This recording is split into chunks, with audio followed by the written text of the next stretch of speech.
Welcome to CM 481 Construction Operations, Module number 4.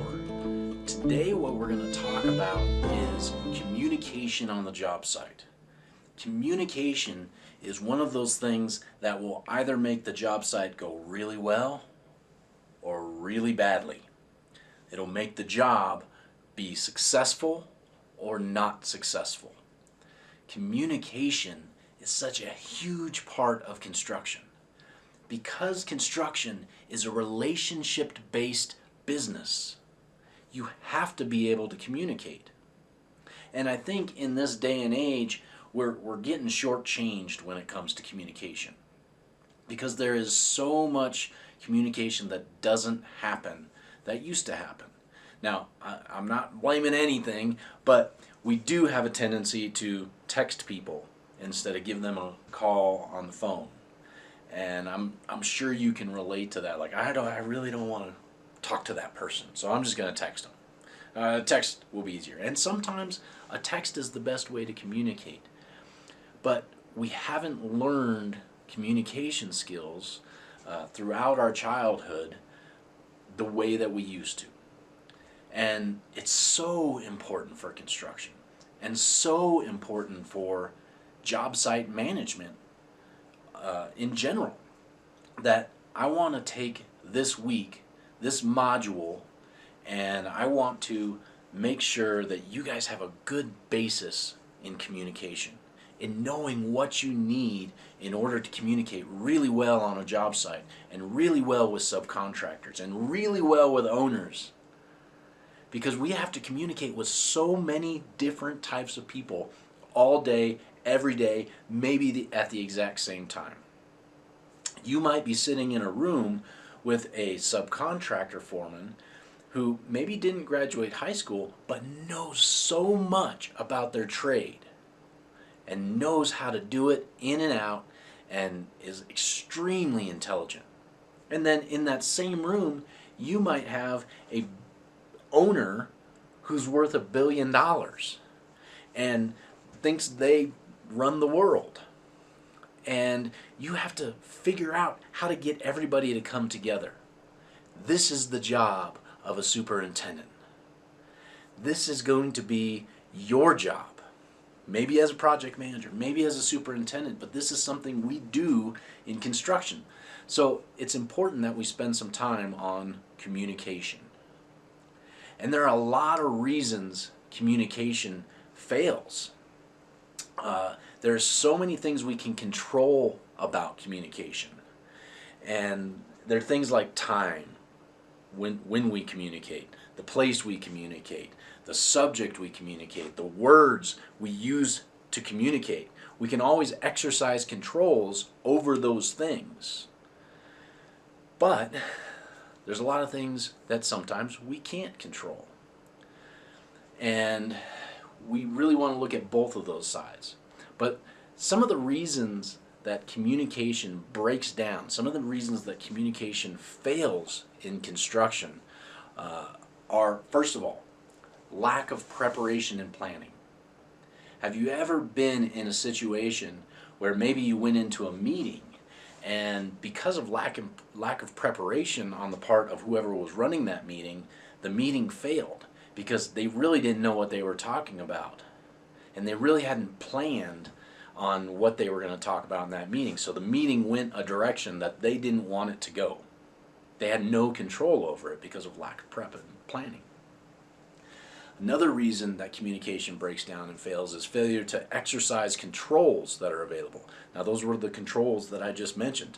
Things like the time that the meeting happens, the words that you use, the subjects that you go over, the place where you talk about these things. Those are controls. And so failure to exercise those controls that are available to you can make communication break down. Another thing that can make communication break down is making the wrong assumptions about your audience. So when you start to assume things about your audience, you're basically saying, well, I know what you think. I know how you feel. but you don't. Okay, let me be the person that breaks that to you. You don't always know what a person thinks about something. You don't always know what a person feels about something. And so don't go into any conversation assuming anything. So many times people offend others because they went in there assuming, well, this person is that type of person, so I can talk this way around them. Or politics, right? We assume that somebody is on this side of the fence, so we go in and we talk to them as if they were on that side of the fence, and maybe they're not. We made a wrong assumption, and now they're offended by what we said to them because we made a wrong assumption. So never make an assumption, no matter how strongly you feel that you know that that assumption is right.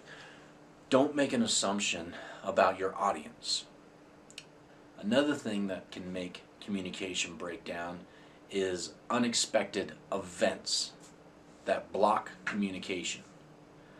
Okay, a lot of times those are things that maybe you don't have control over.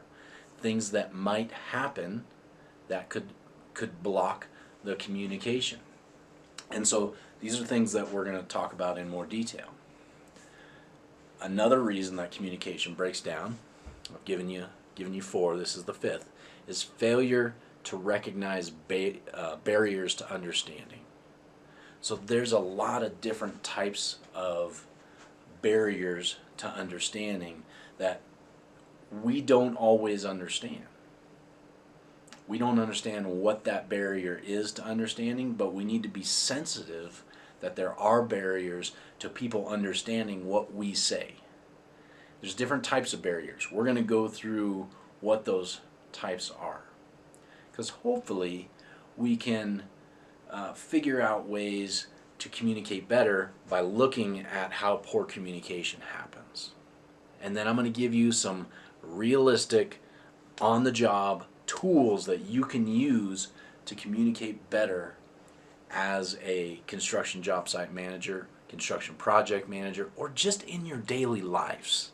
If you think this is just for construction, it's not. I'm applying it to construction, but these are communication tools that you can use every day. So let's talk about what communication is. What is communication? What's the definition of communication? I mean, you probably have an understanding in your head, but let's talk about a definition.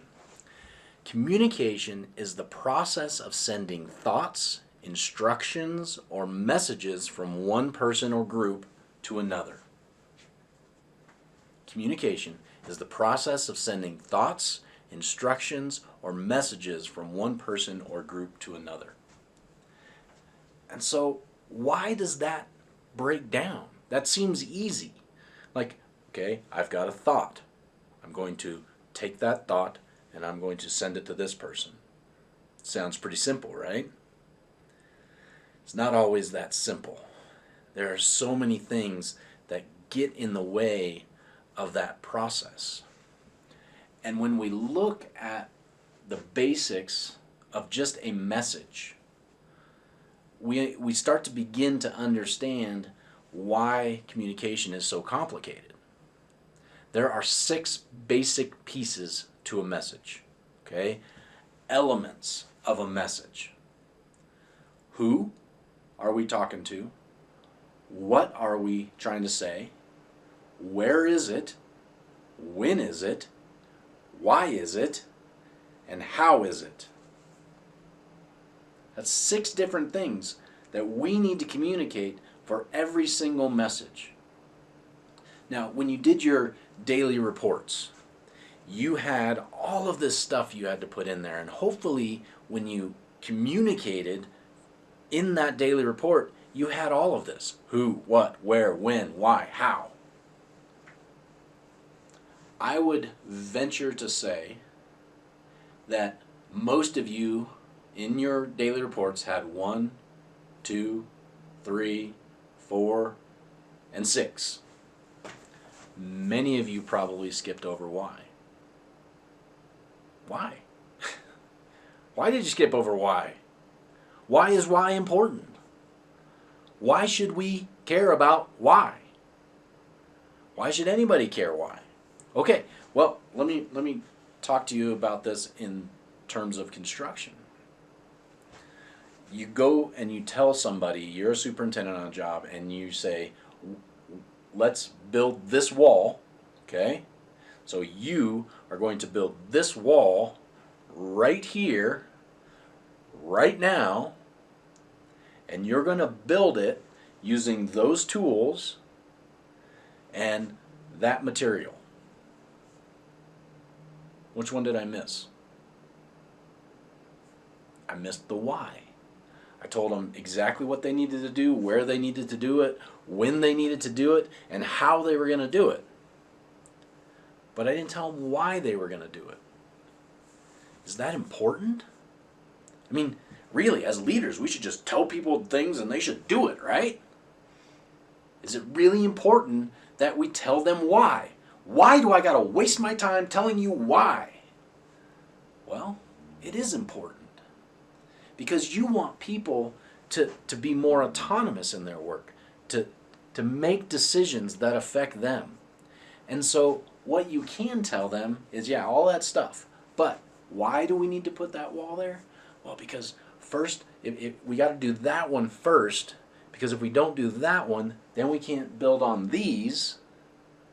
So we can't start over here because we need that one first, and then we'll move around the room and build the others, because that one has to tie into something specific. If you tell people that, along with all the other stuff, then they can understand why they're doing it. And they can be more motivated to actually do the work. And so with all types of communication, all types, but specifically in verbal communication, a lot of times we leave out one or more pieces of these information. We assume that people know the why. We assume that people know the who. We assume that people know the where. We assume that people know how to do it. We assume. But you know what assumptions are? And you know what assumptions do? Assuming makes an ass out of you and me. Okay? We should never assume. We always want to give all of the information, the full picture. So, what I want you to remember here is, don't assume that somebody knows these things. Just go ahead and give them all 6. If they know something already, they're going to say, okay, I already know that. That's fine. And they won't commit it to memory because they already know it. But you don't know what they know and what they don't know all the time. So make sure you're giving them all of that information. Let's break down the communication process into its really simple, basic pieces. We have 3. We have the sender, we have the message, and we have the receiver. We have the sender, the receiver, and the message that goes in between those two. Okay? So that's really simple. Let's talk about each of these. The sender. The sender will put information into words. Okay? We've got this information. The sender puts it into words and expects the words to carry the bulk of the information over to the receiver. Right? So those words have power. Now, whether that's spoken word or written word. The nice thing about spoken word is that there's other things that go along with the spoken word, like facial expressions, hand movements, inflection in my voice, eye contact, all of these non-verbal language things that go along with verbal words. That's good. When they're written down, we need to make sure they're even more clear because you know how it goes. Sometimes those emails get taken the wrong way. People imply their own inflection into your words that maybe you didn't imply. This happens all the time, especially with my wife. She's like, "Why were you yelling at me?" I'll send her a text message. "Why were you yelling?" "I'm not yelling. Did I yell? No. That's not what I meant at all. No, I'm sorry. That's not what I meant. I just meant, like, how was your day?"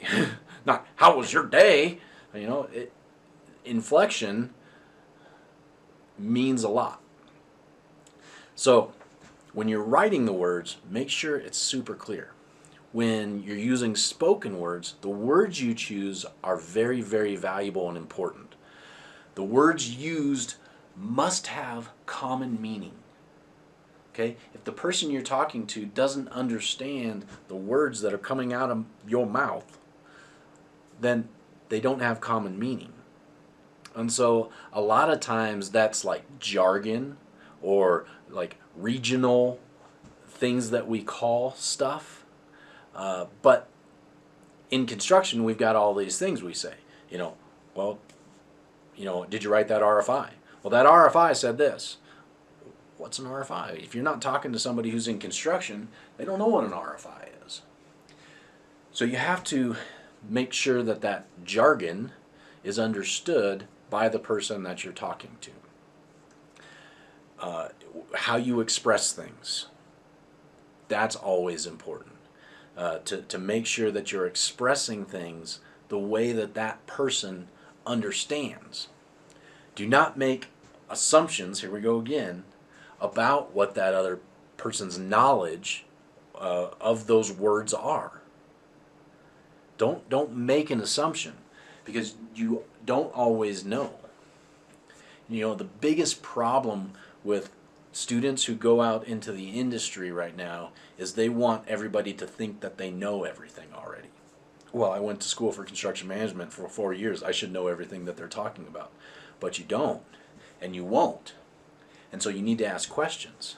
And so a lot of times you'll be on the other end of this. Somebody will be talking to you about something, and they'll use some jargon that you don't understand, and you say, "Sure," because you want them, and you're like, "Oh, I'll go Google it later," right? But you want them to think that you know everything. So if you're the communicator and you're using words, make sure that those words are words that the person understands. Don't just assume, because you know what assume does now. Don't just assume that they do.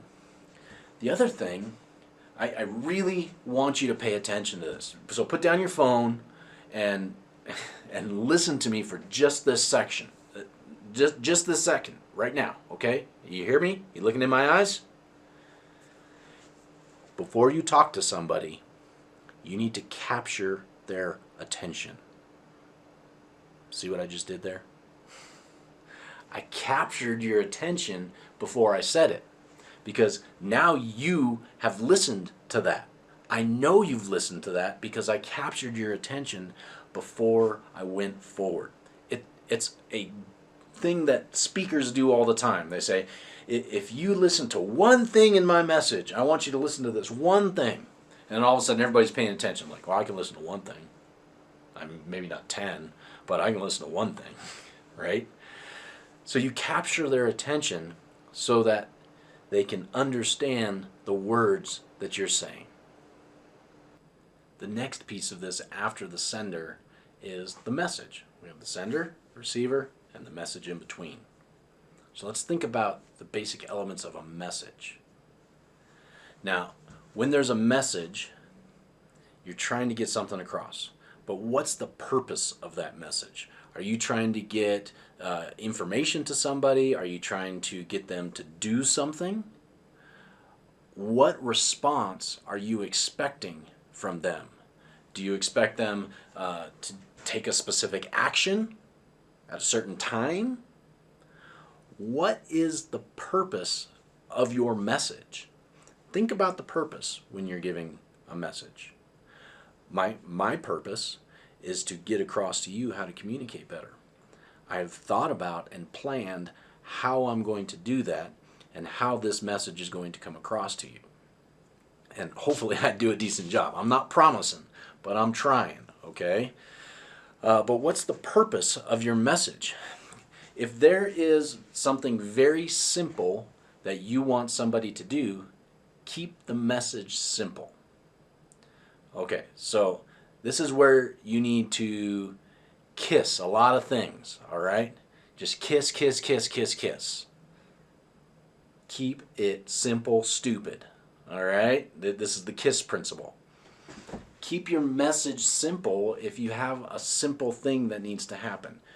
Don't bog it down with a lot of words. Don't bog it down with a lot of explanation. Keep it simple. You still need to answer those 6 things and make sure that it contains those 6 things, but keep it simple. Make sure it's directly to the point. Don't water it down with all these other little things. Direct and to the point.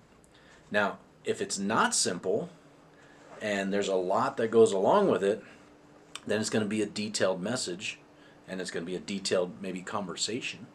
And there's a lot that goes along with that, like facial expressions, hand gestures, tone of your voice, inflections. If I go like this, I'm angry, right? But if I lower my voice, then you know I'm maybe more serious about this. Maybe because my eyebrows go down a little bit, I'm really serious about this. I really am. That communicates something. So if it's a long message, there might be a lot of nonverbal communication that happens. And so we need to pay attention to that. And sometimes with as much of that as goes into it, there can be a lot of misunderstandings. And so we may want to consider writing it down. If there's a lot of steps to your purpose, like you want them to do a lot of things, you just may want to put that in writing. We need to consider that as another option. We got to figure out what our purpose is so that we can figure out whether we need to kiss it or email it, right? Okay, remember that. You got some message, are you going to kiss it or are you going to email it? Now let's talk about the receiver. So sender, message, receiver. The receiver is usually pretty inactive. Like somebody walks up to me, I'm the receiver, and I go like this.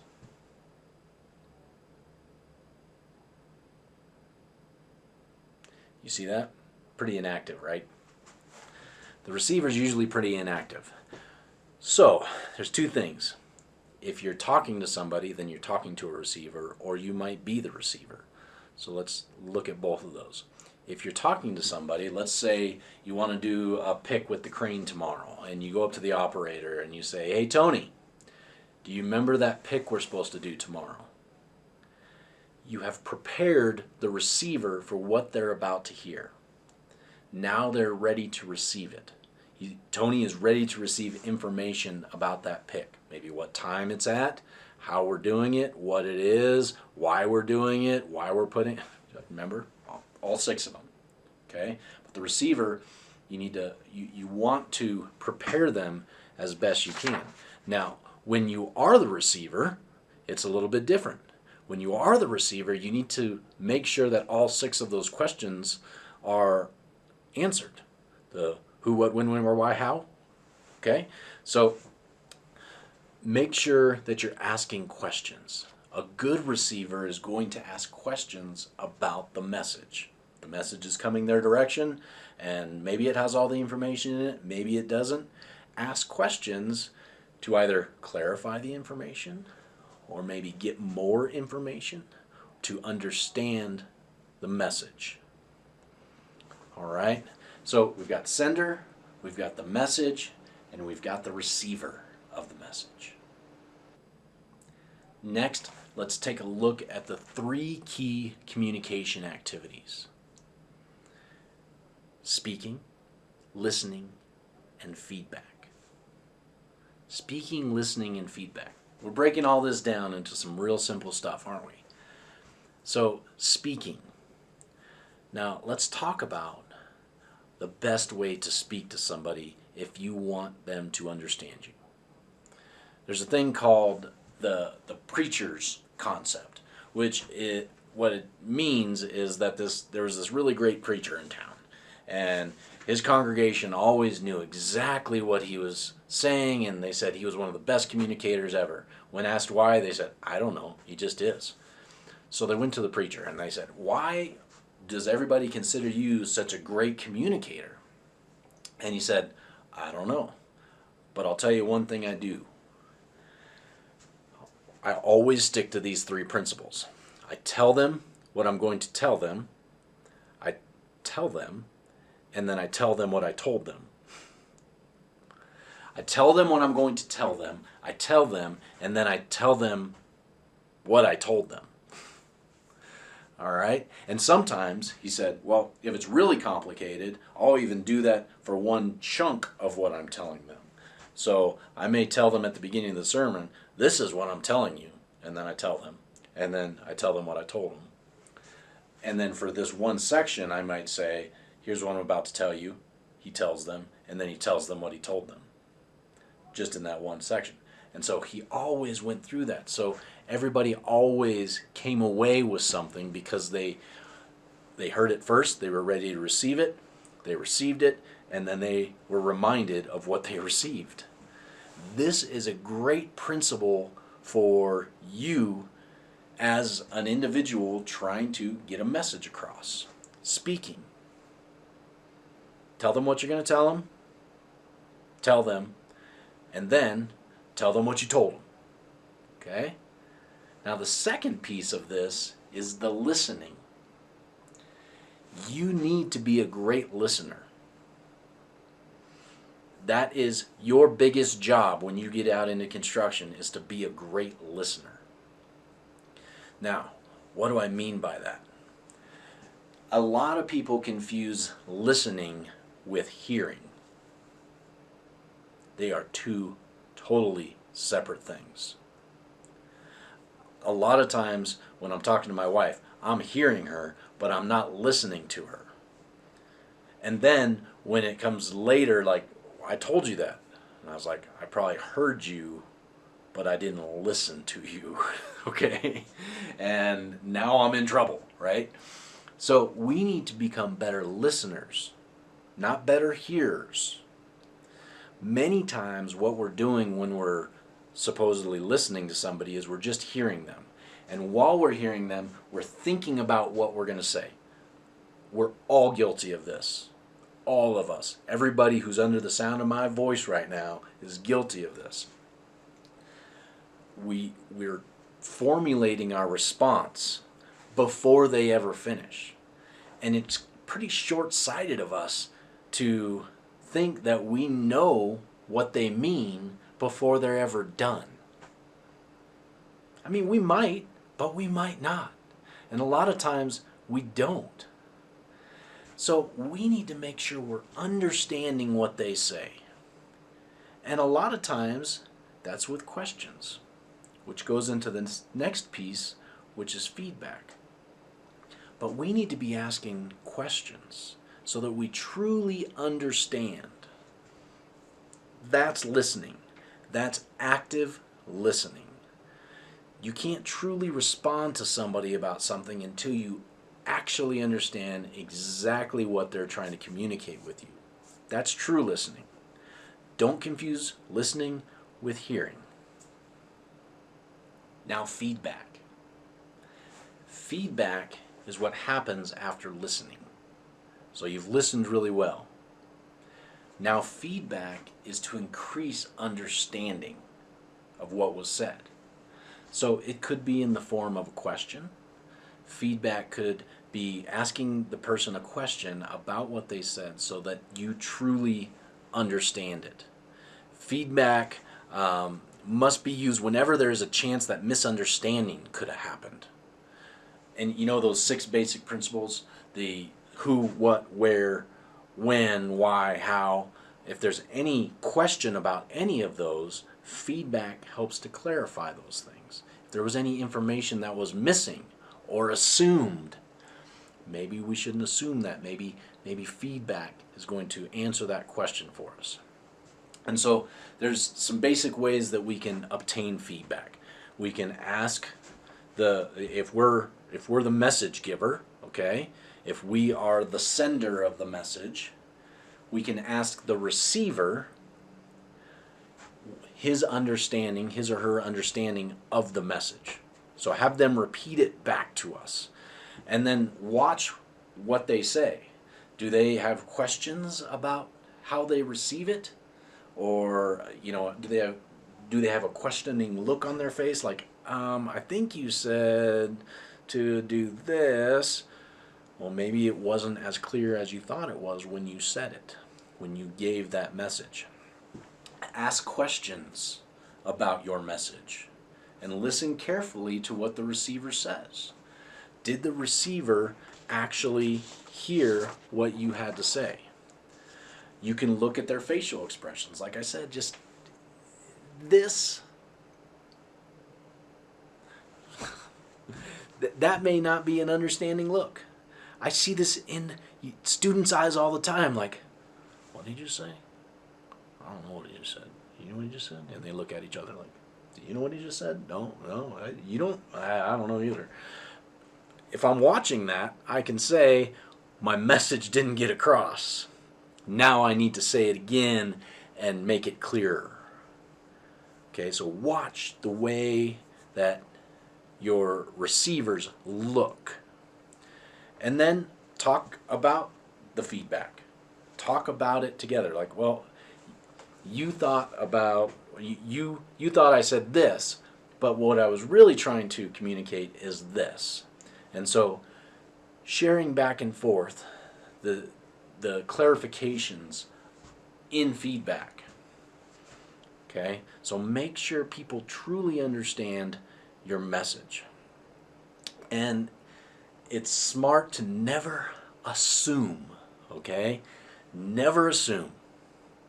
Always make sure we are speaking, listening, and that our feedback is good. Okay? In the beginning, I talked to you about barriers to people's understanding of what you were saying, the message coming across. And we've talked about how to communicate, the basics of a message. But let's talk about some of those barriers. Because if we can understand the barriers, we can overcome the barriers, we can become better communicators. And so sometimes it might be that you're just disorganized in your thoughts. You didn't prep and plan like you should. And your stuff's coming across disorganized and it's not good. Or maybe sometimes people just aren't paying attention. I like to believe that when you guys don't get my message, it's because you're not paying attention. But at the same time, it might be because I have not done a good job in prepping and planning and organizing my thoughts. And then there's other barriers that we need to think about. And I need to think about this. As a professional communicator, that's what I am. I'm a professional communicator that's trying to get a message across to you so you learn something. You need to be a professional listener and be asking questions and giving feedback. Okay? But we can break down these barriers into 5 basic pieces. Message barriers, environmental barriers, emotional barriers, receiver barriers, and sender barriers. So let me break each one of those down a little bit more for you. The message barriers. So sometimes, we've kind of discussed this, is that words mean different things to different people. Sometimes the words that are coming out of our mouth mean something else to somebody else. And so we think we're giving a message, but we're actually talking about something else. You know, this happens in foreign languages all the time. We think we're talking about potatoes and they think we're talking about like something derogatory. I don't know. It's just one of those things. There are barriers that have to do with words. Some other message barriers, sometimes the real message is difficult to sort out. It contains like too many words, too many issues, and sometimes that is a barrier. Too much stuff, okay? Sometimes our purpose, remember we talked about our purpose? maybe we have multiple purposes. And so they can't sort out this purpose from this purpose. It kind of seems like this purpose, right? And so we make that a barrier to understanding. Sometimes expressions and words are inconsistent. So how we express something, the words we use, sometimes that's inconsistent across the board. And so we need to pay attention to our words. Our words are important. We need to make sure people are understanding those words. We need to make sure there's not a language barrier. We need to make sure that our words are consistent. Okay, so these are message barriers that we may need to overcome. Environmental barriers. So environmental barriers are like we go to give a message to somebody. We're the sender, they're the receiver, we're giving them a message, and we do it in the middle of a job site where you can hardly hear anything. So maybe the location is too noisy, and so words get lost. That's a barrier. Noise can be distracting. Weather can be distracting. I've plenty of times been outside and we've been, freezing our butts off. And all I want to do and all I can think about is going inside. And so that's a barrier to my understanding because all I'm thinking about is going inside, not what their message actually is. Sometimes a lack of privacy. So sometimes people are not willing to ask the questions because of a lack of privacy. So the feedback and the understanding of the message is not good because we have no privacy, and so sometimes we need to think about our message and whether it requires privacy. Okay? And sometimes they will just wall off your message because it's a conversation that should have happened in private, and maybe you weren't having that conversation in private. And sometimes it can be in a dangerous area or in a dangerous business. Safety is important. If we're having a long conversation in an area that's dangerous, maybe we're a little bit distracted and not actually understanding and not giving feedback like we should and not listening like we should. And so there's a barrier to understanding. These are all environmental barriers. We need to think about the environment in which we give our message to make sure that none of these barriers are in place. And then we have emotional barriers. You can imagine what this could be. The receiver of the message might feel stress due to maybe being criticized. So that is going to be an emotional barrier to them understanding what you're saying. If they're being criticized about something, you're going to need to pay attention to whether they're going to feel that and how you overcome it. The receiver or the sender, there may be fear.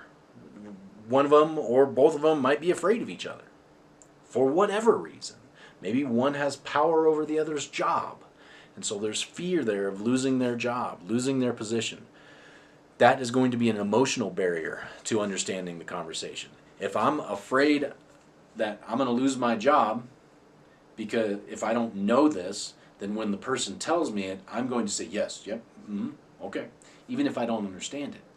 Because there's a fear there that if I ask a question, then I might get fired. Okay, that's an emotional barrier to a conversation and to a message. There might be anger. So if there's a couple people that are angry, there's not going to be understanding in that conversation. And we live or we work in a stressful environment. And so there is going to be anger that happens.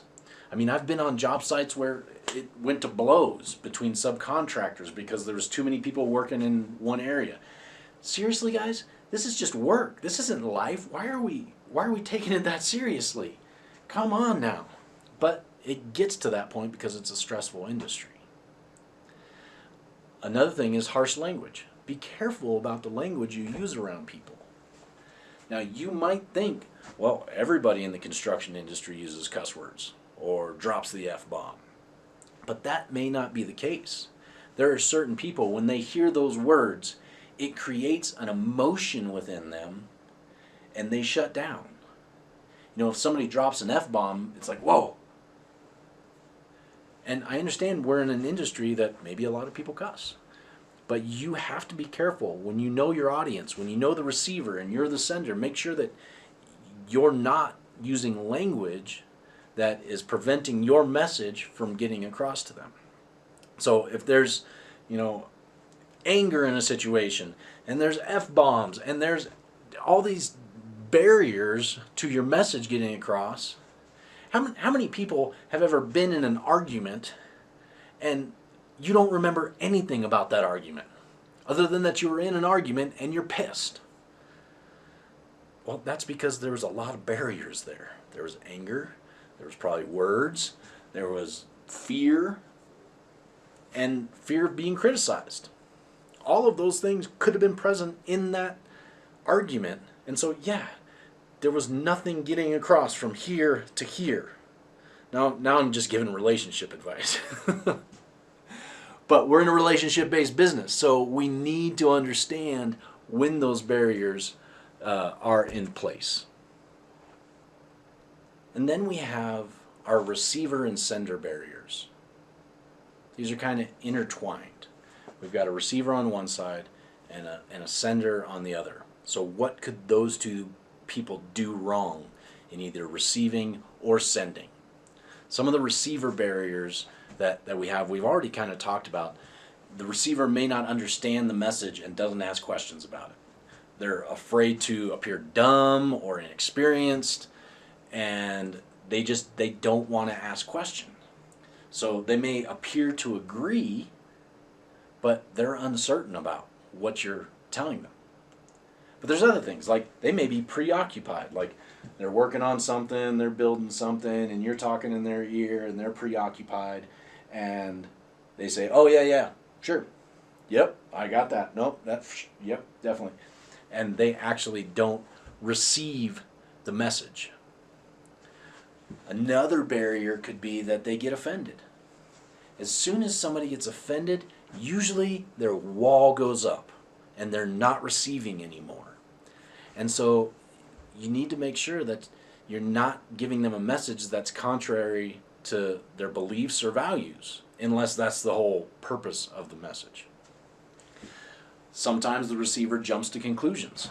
So, you know, that whole active listening thing. So they're halfway through what they're saying and the receiver jumps to conclusions about what they're saying, and then they start thinking about what they're going to reply to it, even though they really don't understand what they were actually going to say. And sometimes the receiver hears or sees what they want to hear or see. Oh man, this happens so much right now in our day and age. People hear and see what they want to hear and see. There might be this whole message and they pull out this part, and this part. I like those. That's what I wanted to see. That's what I see. Or, you know, if it's the opposite side of what they think, then they're like, pull out this part and this part and this part. And they're like, oh man, I can't believe they said those things. It's awful. But really, you need to have the whole context to hear or see what that person is actually saying. Receiver. We've got way too many receiver problems in our,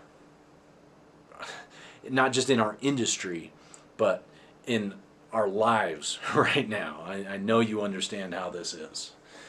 No matter where you stand on issues, there's definitely receiver issues. No matter what news channel you watch, they receive things and they report things. They're message senders, okay? So they're really bad receivers and they're really bad senders of the message. So I don't know why we watch the news in the first place. I actually don't. So let's talk about sender barriers. Let's move away from this. Sender barriers are when the sender has a problem with how they're sending the message. So they may not be sending the message in a clear way. They may not be expressing it in a clear way.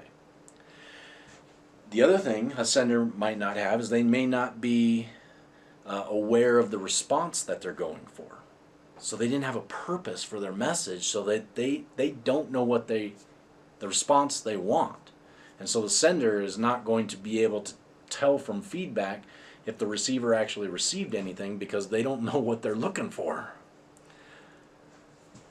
The other thing that senders can do, make the wrong assumption, again, about what the receiver understands, or just about the receiver in general, or what the receiver thinks, or the predispositions of the receiver. So the sender has like bad assumptions. Don't assume anything about your receiver. The other thing a sender can do is use unfamiliar words.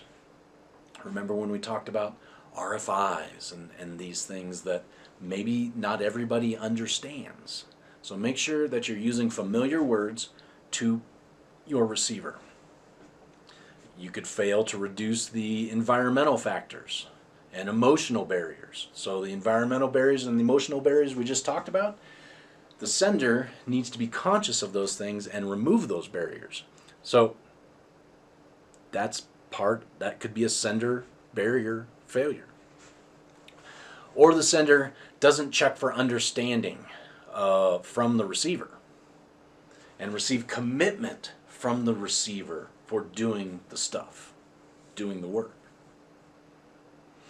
Okay, so now we know what the barriers are. The message, environmental, emotional, receiver, sender. We know what those barriers are. So how can we neutralize those barriers? So some of the environmental barriers, by picking a receptive time, a receptive place, and a receptive delivery area for your message, we can prevent some of those environmental barriers. So pay attention to where you're giving the message. Okay? Pay attention to that. We have a big job site with a lot of noise. Be careful that you're not giving the message in a bad place environmentally. Avoid receiver barriers by getting the receiver's attention. Hey, I really want to talk to you about this. Hey, can we talk about that pick tomorrow that we're going to do? I really want to talk to you about this. This is a very important pick that we're going to do on the job site. So get the receiver's attention, and then be careful, once again, not to challenge their values and their beliefs. Usually, we're not in a situation on a job site where we're in a position to challenge one's beliefs or values. So make sure you're not doing that. And then avoid emotional barriers by being calm. So when you talk to somebody, talk to them in a calm and patient way, with questions, and maybe there's instructing, but maybe it goes along with questions for them, and you're calm and you're patient. Make sure you're doing this on a job. It'll make you a great manager. It'll make you a great leader. It'll make you a great superintendent. Have patience. Be calm. Don't let stress overcome you so that you can avoid those emotional barriers like anger and fighting and stress. And then avoid some of those message barriers by using familiar words. But don't use the unfamiliar words. And don't assume that your audience always knows or understands what your words mean. And then limit the number of messages that you're giving them. So if you have multiple purposes, you either need to maybe put that in an email or keep it simple, right? So either KISS or email. Make sure that if you have a complicated message, that maybe you're doing it in a different way. But keep it simple so that the main point, the main purpose of your message gets across to your audience.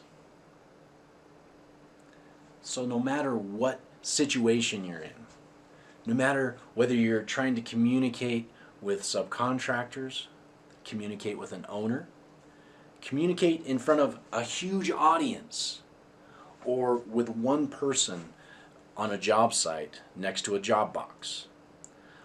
Always stick to these things. Plan your presentation. Plan what your purpose is. choose the time and the place that can avoid some of those barriers. Follow the keep it simple, stupid, and make sure you tell them what you're going to tell them, and then tell them what you told them. And then get feedback from them, obtain input from them. Ask them questions about what you told them. Ensure understanding by obtaining that feedback. And then, if their understanding is incorrect, try again. Use some different words. Maybe your words were not understood. Don't just say the same thing over and over again and expect different results. We know what that's called. Give examples. Demonstrate it if necessary. Get involved and demonstrate what you are trying to communicate to them. And once again, be patient. Be understanding. And finally, gain commitment from them. Don't just leave assuming that what you're going to or what you want to happen is going to happen. Gain commitment from that person. Either it might be commitment in the opposite direction, like there's no way in heck I'm going to do that, but at least know where they stand. Are they going to do it? Are they not going to do it? Gain some commitment from them. Otherwise, you don't know if your purpose got across. You don't know if your message got across. Okay? So, very simply, plan your presentation. Choose your time and place. Tell them what you're going to tell them. Tell them, and then tell them what you told them. Okay? Obtain input from them. Ensure understanding from them. Get feedback from them. If they don't understand, try again with different words. Give examples. Demonstrate if necessary. Okay? Get involved and actually show them. But be patient and understanding and get commitment from them. All of these communication philosophies, all of these communication tools are very, very valuable in the construction world for job site management, for really any communication that you're going to do in your life. So I really hope that you take these things forward with you and that you use them, that you've taken notes, that you understand what I've said.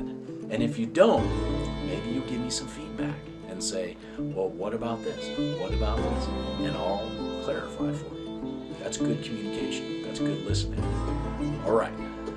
Talk to you later.